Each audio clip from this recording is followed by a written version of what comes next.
He's a sports handicapper and a pretty darn good one, and he's 18 years old. He even has a moniker, Mystic Zach. It's pretty cool. Zach Hirsch is a South Florida local living in Delray Beach. He is known as the best teenage sports handicapper and analyst. As a 17-year-old, he picked over 90% of all football, basketball, and combat sports correctly. And he's built a following with more than 350,000 Instagram followers, including many of combat sports top fighters and promoters. Thank you, Mystic Zach. Hey, give us some of the bigger names as followers of you. I would say the biggest is probably Floyd Mayweather. Money. You've also got Jake Paul, Shannon Briggs, a lot of fighters. Yeah, Shannon Briggs is pretty cool. I talked to Shannon a while ago, and he was talking about getting into bare-knuckle fighting and maybe even pro wrestling. He loved, this is old school though, he loved Mr. USA Tony Atlas. That's an old school wrestler. But anyway, I want to know, how did you get started picking sports? And you really started doing this at a young age. What was the interest there? Yeah, and I've always had an interest in sports, especially statistics, and I always was infatuated with it, and I love trivia, stuff like that. I would go with my family. But what really started with sports picking was when my dad went to a smoothie shop, and they were doing a football pool, some of the guys there, and it was a $50 buy-in. And they had about 10 people bought in, and my dad got 3 tickets for $50 each. He filled one out, his friend filled one out, and he brought one home for me, and I filled mine out. And I didn't give much thought to it. I just picked the games. And then I didn't think about it. And my dad went back to the smoothie shop a few weeks later and said, "Are you Zach?" I said, "No." He said, "Oh." But he goes, "My son's Zach." He goes, "Oh, okay, he won the pool. He won $500. He got all 16 picks right." So after that, I knew it was pretty good sports picking. Now, when you're doing that, even back then, was there a process? You don't have to give all the secret, you don't have to give the secret sauce away, but was there a process even back then of selecting who you were going to take here and there? Back then, there probably wasn't much of a process, but, I think what really helps me is my photographic memory, that I'm able to watch every game and pretty much remember how it went and what went down and what a team's strengths or weaknesses is, or their coaching staff, their entire roster. I have a pretty good understanding of where a team stands going into any game. So I think that's really helped me then, and now it's more nuanced with analytics and stuff like that as I've gotten older and more experienced as a sports picker. That's interesting about photographic memory. Is that something, too, that helps you in school when you're taking tests and things like that? Is it more geared towards sports? The mind works differently. Yeah, it's definitely more geared towards sports. You're absolutely right. I call it a photographic memory for stuff I'm interested in. And if I'm not paying attention, it doesn't really work. But, yeah, it definitely helps with test takes and all stuff like that. I think I kind of used it as a handicap when I was younger. I was pretty much able to remember whatever I heard, so that really worked out for the test stuff. But I don't know if you're going the material as well, but that's neither here nor there. How did you know you were good at this? Was it way back then at that time, or did you know later on that you were really good at it? It was way back then, but then, you have to continue to test yourself. And obviously, if you're a sports fan, you know that before every game, you're going to say your pick, and your friends and family are going to say their pick. It's always a roundtable discussion, and especially with the combat sports, I always love to pick UFC, boxing. There's a big fight, you have to pick it.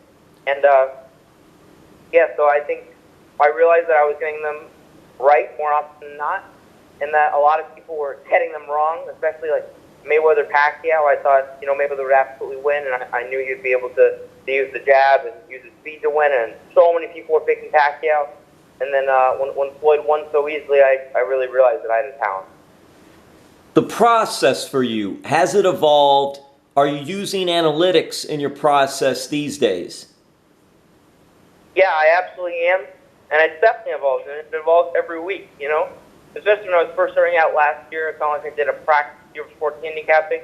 I dove right in, and every week I learned, and I remember every loss more than every win, so I can learn from it and see what happened to make that team lose, whether it's something I can predicting the future or something that was totally random.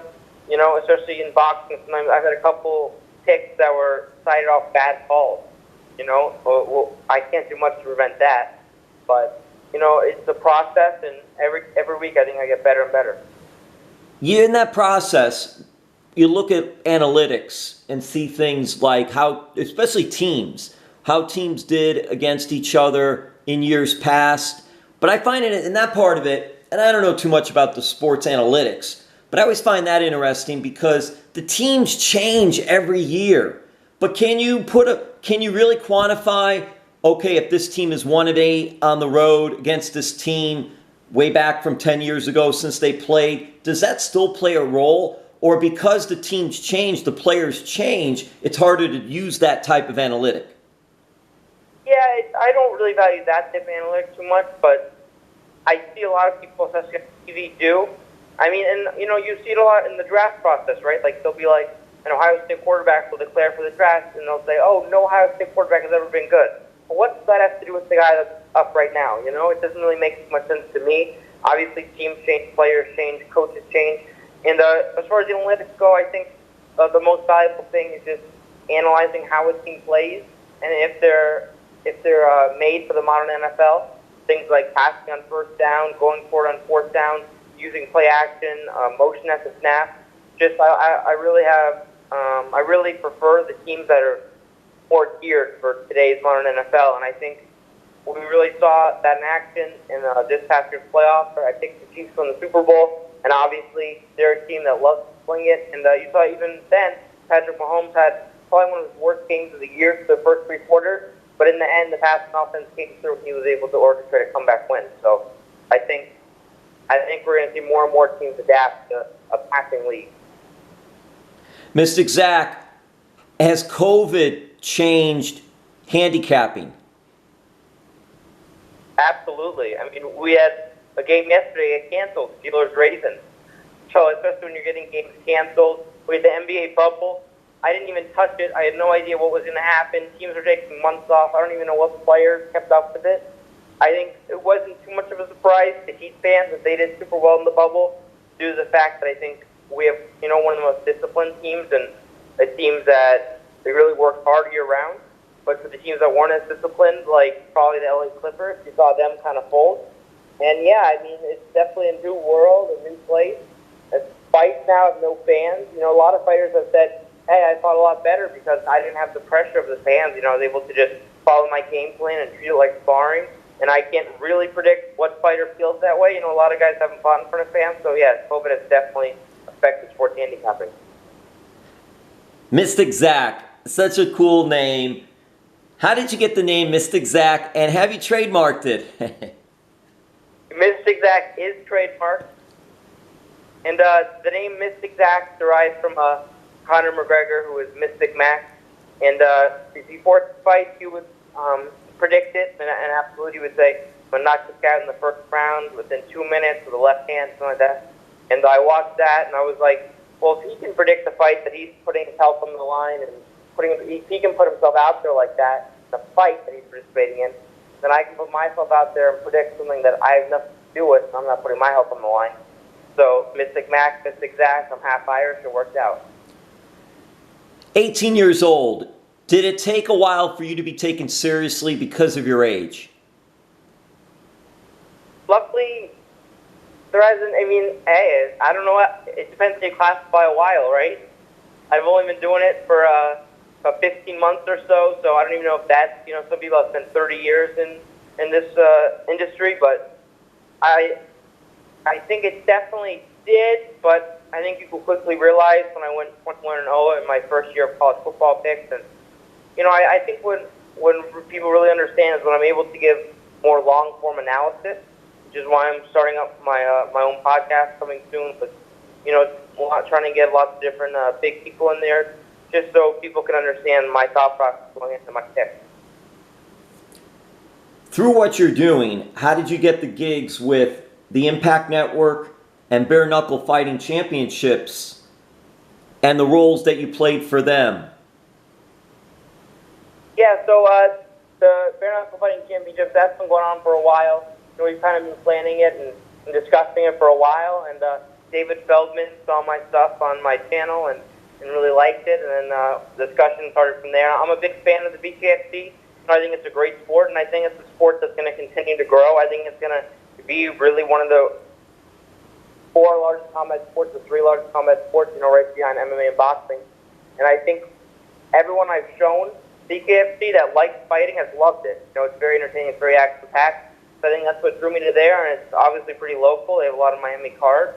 And I was able to break down the betting odds for this past BKFC, and I went 2 for 2 on my pick. And the Impact Network is run by a good family friend and someone I have mutual connections with, and Steve Marcano. And I was with BJ Flores in Las Vegas. He was telling me about how he's going to commentate on the Impact Network. And he said, BJ knew I was really good and what I could do, and we had discussed about it. It's boxing stuff, so he knew I really knew the sport. And he called Steve and told him about me, and Steve said, "You're on board." And then from there, I just did my first card for them, and I've been hired on for all of next year's cards. What do you like about that process? And is that something you want to do more of, where you're working for like a BKFC and sharing your knowledge? Yeah, I think that was always the end goal, was to try to get on the biggest platform possible, just to discuss my love of sports and really demonstrate my knowledge, right? So obviously I'm a huge football fan, and I love MMA, boxing too, so whichever sport I can get on and get the biggest platform on, whether right now it's Impact Network and BKFC, but eventually maybe it's the Zone, ESPN, the UFC, the NFL. We're just trying to climb up until I'm at the very top stage of analyst commentating. What did you think of Yuli Monster Diaz, record-setting TKO or KO? Yeah, it was pretty crazy. I was right there. I mean, I thought you'd be able to see it on the camera. I was literally I was 5 feet away from it. It was pretty crazy. I kind of had a feeling it was going to happen. The other guy didn't even have his hands up. But yeah, Yuli's someone I've known for a little while. He was Logan Paul's sparring partner for his fight against KSI, and I was out there for that camp with Shannon Briggs. So he's a good dude, and he hits hard. So it wasn't too surprising, but it was pretty crazy. What's your next gig? You mentioned you're going to be working next year, too. What's your next gig coming up? It'll be for the Impact Network January 9th, I believe. That should be the next gig. Or maybe I'll do another bare knuckle betting odds video for them. But I'm not going to be at the next card, so I guess we'll see on that. But yeah, I think you should see me on every bare knuckle broadcast and every Impact Network broadcast going towards the future. Mystic Zach Hirsch, how has social media and YouTube and all these platforms helped you grow and evolve quicker than, let's say, 20, 30 years ago? We didn't have any of this stuff. Yeah, I think it's definitely helped you evolve quicker. But I also think the rise of social media has helped, especially in this industry. It's hard to fake it. I mean, when you make your pick public before the game starts, which you kind of have to do, you can't fake it. It is what it is. And I think the use of social media has really shown who the best are, and I think it's going to continue to do that, and we're going to continue to weed out who's not as skilled as a sports handicapper and analyst, and who is. And I think with it, you really see who the people gravitate towards, whether it's YouTube or Instagram, like you mentioned. I mean, you've got massive stars, and people love them, and people can't understand why, but it's something about them. They just have that it factor. And you also interview. You recently interviewed Evander Holyfield for your Instagram page. Give us your Instagram page account, and how did you get that interview? Yeah, and I did it on my Instagram at iPickWins, and I got the interview through a mutual friend, and it was a great interview, and I really appreciated it, and it's going to come out probably sometime next week. And I just interviewed Jake Paul, Logan Paul, and Roy Jones Jr. ahead of his fight against Mike Tyson, so those should be coming out very soon. Jake Paul one is already out. And I interviewed are something that I think are the future of Mystic Zach and Zach Hirsch. I think that's where I'm going towards. That's what I did for Impact Network. And I think in the future you're going to see me interviewing all types of people, from rappers, to football players, to boxers, to MMA fighters. And is that something you want to expand upon? You're taking this to another level with interviews. That's something you want to do. And when you're interviewing them, are you talking to about sports handicapping, or is it a mix? What's going on there? Not really a mix. Maybe once in a while I'll ask for a prediction. I like predictions and stuff, but no, it's really just asking questions like a journalist would. But I think from an interesting perspective, as someone that really knows the sport, and I don't ask about the outside stuff. I don't really care. It's more of a traditional athletic standpoint. Like my interview with Roy Jones Jr. ahead of Mike Tyson was just, I thought I asked really good questions that only someone that really knew the sport of boxing could ask. I think that's a unique anecdote. And a lot of these guys really don't know the sports they're covering super well, and they go after them and their personal lives and stuff like that. And I don't think the fighters like that as much. I think they'd rather just talk about what they're doing in the ring or in the cage. What do you think about the Tyson-Jones bout? And it's an exhibition per se, but this fight can open doors to more bouts like this with legends? Yeah, I think it really can. And that's not just in boxing. I think it can open up legends stuff for every sport. I saw Mike Tyson talking about Jerry Rice and how people would fill up to see him play football. I think he's absolutely right. I saw the Big Three League in basketball kind of tries to do that, but I think especially with boxing, that love of the sport really never goes away. And I think there's so many great matches you can set up. You can even do Shannon Briggs against Evander Holyfield. I think that would be a big fight. And there's a lot of fights you can set up. And just seeing Roy, he's in excellent shape. He looks very strong. And I think he's definitely going to be ready for Saturday night. And this lands itself to MMA too. Are there any MMA bouts and fighters that you can see parlaying this into something in their sport? Anyone come to mind? There are some, but at the same time, that Chuck Liddell, Tito Ortiz disaster is probably going to stick in people's minds, right? Like, Chuck Liddell looked so terrible in that fight, and it really looked like any average person could have knocked him out. I mean, I've never seen someone look that poor in a fight. It was just really embarrassing. So I think that'll kind of steer people away from that aspect. But we see Anderson Silva just got released from the UFC. He's 45 years old. I'm sure he's going to continue to fight, and I think he's still performing at a pretty high level. But I think the Legends Only League, as far as combat sports, really works better for the heavyweights, right? Like we saw George Foreman grab the heavyweight title at such an old age, and I think what really helps them is the fact that the heavier the weight, obviously, the less skilled you are usually, and the fact that the power is the last thing to go, so those guys tend to last longer. So I think if you're going to do a Legends bout, MMA would have to be with a heavyweight type guy, like maybe Brock Lesnar in 10 years or something like that. No names needed. You don't have to give away any names. But do you find that some of the athletes and celebrities are picking your brain to get some thoughts on picking? Yeah. I've had people come up to me, say, man, I love the picks and whatever, and, you do a great job. But then I check, they're not even following me. So I think, I've got a lot of secret stalkers, checking out my picks, and they don't want to reveal it to other people where they get them from. But that's all right. Yeah, I think it's a great opportunity to become the celebrities and athletes' personal sports picker. Hey, did you watch or study anyone who's involved in sports handicapping? Not at all. Not at all. I really just don't, it sounds a little bit harsh, but I don't care what anyone else thinks when I'm picking something. Everyone in the world picks something that I'm not picking, and I'm not going to waver from it. I might, if there's someone that I really respect as someone with knowledge of the sport, especially in boxing, like if I'm talking to BJ Flores about it, and he offers a new point of view on a fight and something that he knows from personal experience with the fighter, then that might change my opinion. But as far as sports handicappers you see on Instagram or someone like Vegas Dave or something, I really don't pay any attention to what they're picking. Because more often than not, I think I'm better. Do you read any books? And what I mean by that is not just sports handicapping, but I mean books that other fighters have written, autobiographies of athletes.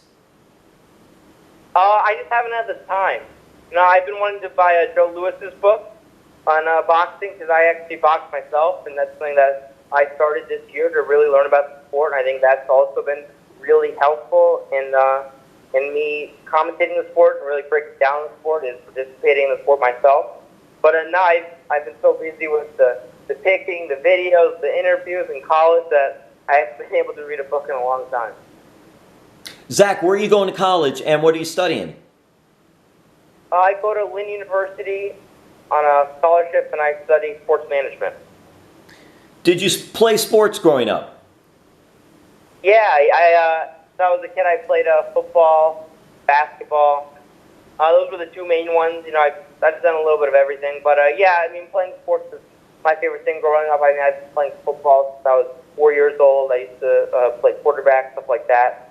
And then for high school, my school didn't have a sports team, so I just played with friends and stuff like that. But, yeah, I've always loved to play football. And even when I was a young kid, and I would call the plays, and the coach would talk about how I knew more than him at 9 years old. I would run 2-minute drills. I would throw the ball away if no one was open. So I think my understanding of football has been there from a young age. Did you play any high school sports? I didn't get to because I went to a social homeschool for high school, and they just didn't have any sports teams. So I focused on academics, and you know I still play sports every day at school, but I just didn't play on any teams. Did you play for Delray Beach Rocks youth football? No, I didn't get to. That's a program there. I don't know if you played. Did you play any organized Pop Warner football, or just playing with your friends and things like that? Yeah, no, I played organized football from from probably 4 years old to 12 years old, and then I played at American Heritage football for 6th, 7th, and 8th grade. Oh, that's a good program in itself, American Heritage. At that point, I was kind of going through an awkward phase where I was pretty chubby and pretty short. So they had me on the offensive line and the defensive line. Yeah, that's where they'll put you, right. I was the slowest kid on the team, but I tried pretty hard. Hey, that's not too bad, though, being on a team because that program is so good. If you're on the team, that's still kudos to you. American Heritage Delray and American Heritage Plantation are two really good programs. And the youth football up there was really good, too. I did a lot of youth football and high school football in the past, so I know about the area a little bit. Do you mind giving us where you played your youth league football? Oh, yeah, I played NFL flag, I-9. Yeah, I know I-9 Sports. I-9 Sports is down here all over South Florida and Central Florida. Yeah, and I played a quarterback, and I even had a quarterback coach, John Congemi. Oh, John Congemi. Oh, wow. Wow, John Congemi's doing a lot. I want to say John was a quarterback, of course. I want to say Penn State and maybe St. Thomas Aquinas High School.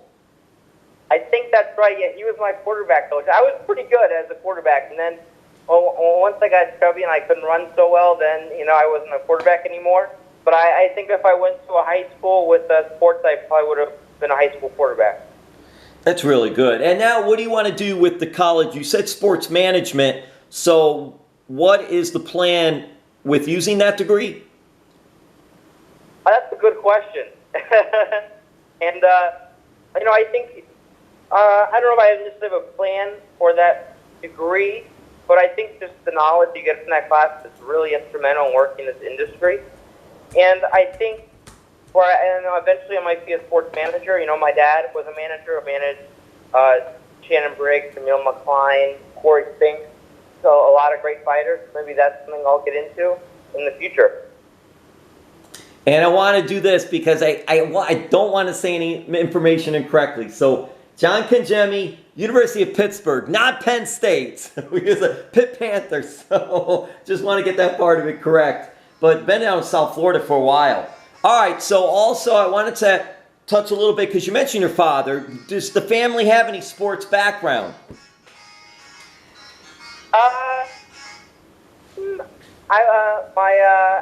My mom's mom was married to Max McGee, who scored the first touchdown in the Super Bowl. Green Bay Packers?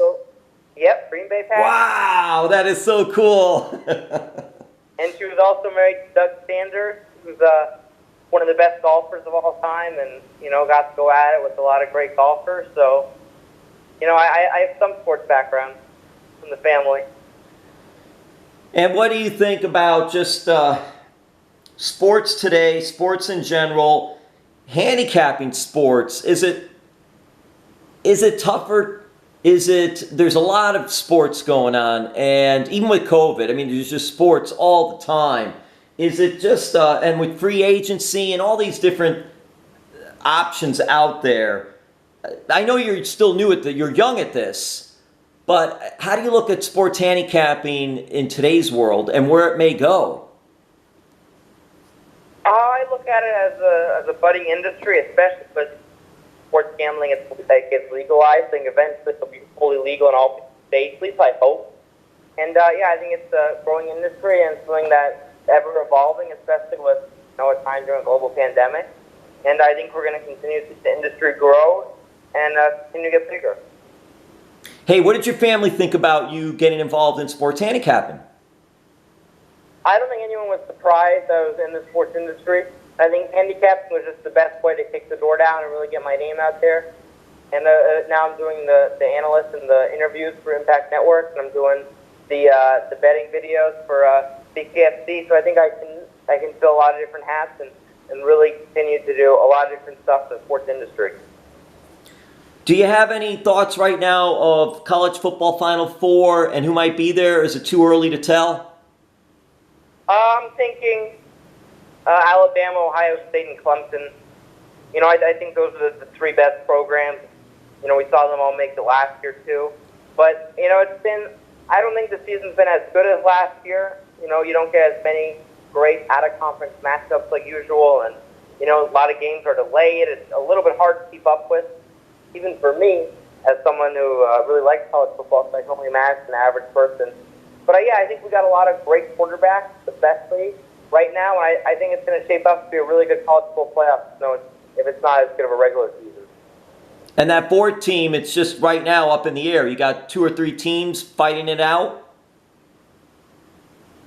Yeah, it is kind of up in the air. Notre Dame's doing great right now, but they're going to have to play Clemson in the ACC championship most likely. And I think Clemson's probably going to get their revenge once they get Trevor Lawrence for that game. And but Notre Dame can probably still sneak in as the 4th seed. You've got Florida, who only has 1 loss. There's a lot of good teams out there this year, but it's a little bit hard to tell who the real guys are because the schedules aren't as hard as usual. Mystic Zach, did you have a favorite sports team and athletes growing up? Always and still do. It's something that I'll mention in a prediction video ever, or I don't use it as a bias towards anybody. So I don't think I'd be doing my job fairly. But yeah, in football, I'm a huge Dallas Cowboys fan. I'm wearing a Dallas Cowboys jersey right now. And I'm a huge Miami Heat fan, Miami Hurricanes fan.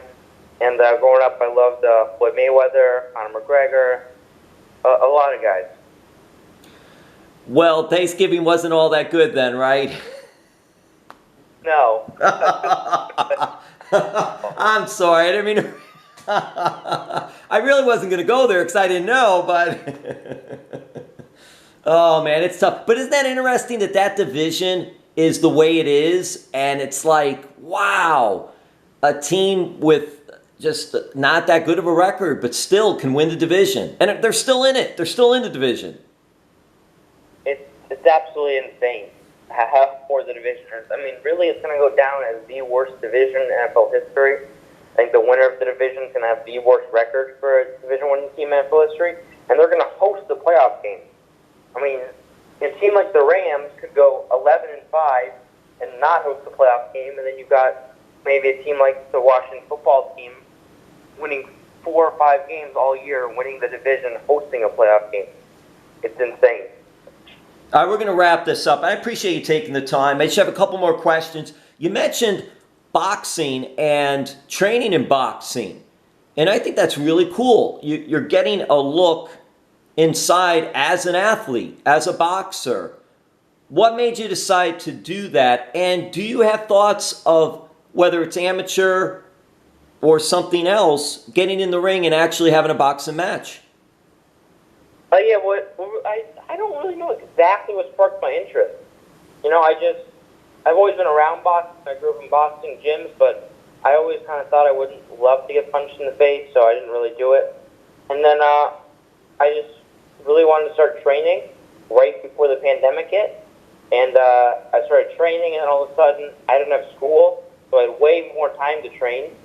And then I actually got COVID myself, so that kind of put me out of order for like 3 or 4 weeks. But then once that ended, I got to training, and I think I have amazing trainers and amazing access to some of the best in the world.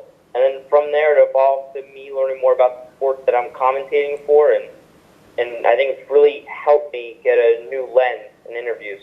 And as far as getting in the ring, I definitely want to have at least one pro fight. It's something that definitely interests me. And I think I'll definitely make that happen. Maybe when I graduate college, or maybe sooner than that. Or I'd also love to fight another sports handicapper as a big mouth, maybe. It's interesting because I don't know a lot of sports handicappers, but I don't think there are too many people that actually go that route where they're actually training in a combat sport as well as sports handicapping. Where are you training, and who is training you? I mostly train at my house. I have a ring in my backyard, and Corey Spinks, the 5-time world champion, son of Leon, nephew of Michael Spinks, he's my trainer. And, we spar sometimes, and he's been really awesome. I love Corey Spinks. And then when I go out to Vegas or Cali, I train with BJ Flores, a former boxer, top contender at cruiserweight, who also trains Jake Paul, and is training him for his upcoming fight against Nate Robinson tomorrow on the undercard of the Mike Tyson card. And Mystic Zach, were you ever a fan of The Rock? Do you smell what The Rock is cooking? Oh, man, this is beautiful. This is the way to end it. Hey, were you a big pro wrestling fan, a Rock fan? Did you like any others? I love it. I interview wrestlers, too. They're awesome. I love WWE, and I loved it growing up always. It was one of my favorite things. And I got to go to some shows. I had an absolutely great time. I mean, I was John Cena for Halloween, and Rey Mysterio, and anything Rey Mysterio is my favorite. I love Shawn Michaels, The Undertaker, The Big Show. I loved when Floyd Mayweather punched The Big Show. And, I have a lot of great memories as a WWE fan. And I even got to do a video with The Warlord. And we did a real funny video, and he's a really great guy, too. He's an awesome guy. South Florida resident, really cool guy. Every once in a while steps back in the ring. Just an awesome individual, very good, and still in great shape, by the way, as well. So was it the American Airlines Arena? Was it I should say Bank Atlantic. It was National Cardinal Center. That's the Florida Panthers home, which has had so many names. So, or the American Airlines Arena, or both to see WWE. I think it was American Airlines, but I mean, when I loved WWE, I was young. I still really like it. I just don't watch every Monday Night Raw or Friday Night SmackDown. But I'd also like to say that I think Shannon could step into the squared circle and get into WWE, and I think he'd be the biggest wrestler within a year. I really think he could be that good. Shannon Briggs? Yeah. Yeah, man. Yeah, he's got a good look, and he keeps himself in pretty good shape, too. And I'll end it with this. I don't know if you know about this. You probably do, but I'll mention it anyway because I get emails from these different companies and PR places. They'll send listen, pro wrestling, sports entertainment, we know the match results are predetermined. But what they do is very athletic, and they have to be in good shape because injuries do occur. They actually have odds. Absolutely. Yeah, right. So you do know about this. So they have odds. What are your thoughts of that? Of actually having odds in pro wrestling, is that a good thing? Is that not a good thing? How does that work for a sports handicapper like you, that pro wrestling actually have odds for matches? It's weird that they have odds because I feel like it's so easy to do like an insider type thing. You know what I mean? Like, I've seen that before. I saw it for WWE. I don't remember who it was, but I was just on Twitter. And I saw someone say that they had inside info that Brock Lesnar was going to lose to Drew McIntyre. And sure enough, I think Brock Lesnar was the favorite in Vegas, and then all of a sudden he dropped way once that came out. But yeah, I mean, obviously the matches are predetermined, so it leaves like a really weird window. But, you know, I think it's cool. I think if you love WWE, it's definitely something fun to do, is bet on it. And I also think it's one of the hardest, you know, sports out there. I mean, who wants to get hit with the chair, dive off? I mean, we've seen pro wrestlers literally dive. You know, we saw Owen Hart and stuff like that, and it's a tremendously athletic sport. Well, Mr. Zach, I want to thank you for the time, and I want you to take the message, take the voice, take over the call, and just tell us what you got going on and where people can check things out with Mr. Zach. You can check me out on Instagram at iPickWins and www.iPickWins.com. What I've got going on is a Logan Paul interview coming out tonight and a Roy Jones interview coming out tomorrow. I've got a daily fantasy / kind of poker type site coming out soon. You'll be able to see that, and I've got a podcast coming out. Well, Mystic Zach, thank you so much.